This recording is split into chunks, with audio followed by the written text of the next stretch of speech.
আমাদের শ্রাবণ সোমবারের ব্রত পালনের এই ছোট্ট গল্পটি চলো তোমাদের সঙ্গে শেয়ার করি। নমস্কার সবাইকে, আমি লাবণী।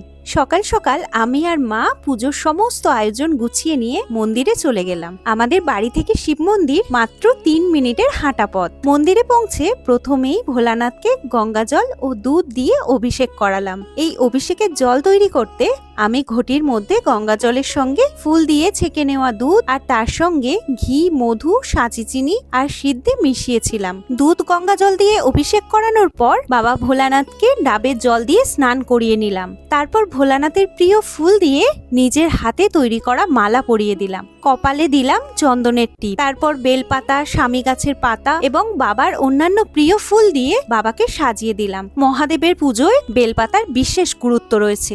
বিশ্বাস করা হয় বেলপাতার 3টি পত্র ব্রহ্মা, বিষ্ণু ও মহেশ্বরের প্রতীক। তাই ভক্তি ভরে বেলপাতা নিবেদন করাও শিব আরাধনার একটি গুরুত্বপূর্ণ অংশ।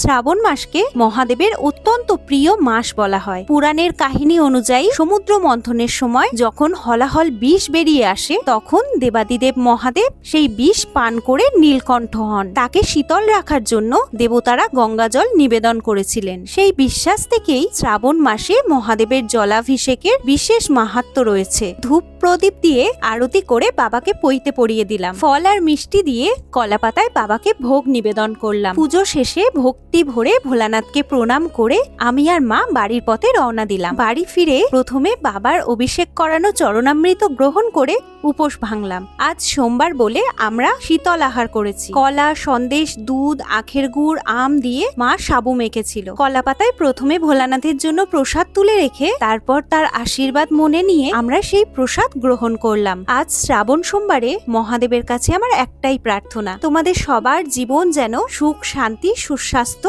আর আশীর্বাদে ভরে ওঠে। আমাদের সোমবারের ব্রত পালনের এই ছোট্ট ভিডিওটি তোমাদের ভালো লাগলে একটা কমেন্ট করে যেও। ওম নমঃ শিবায়।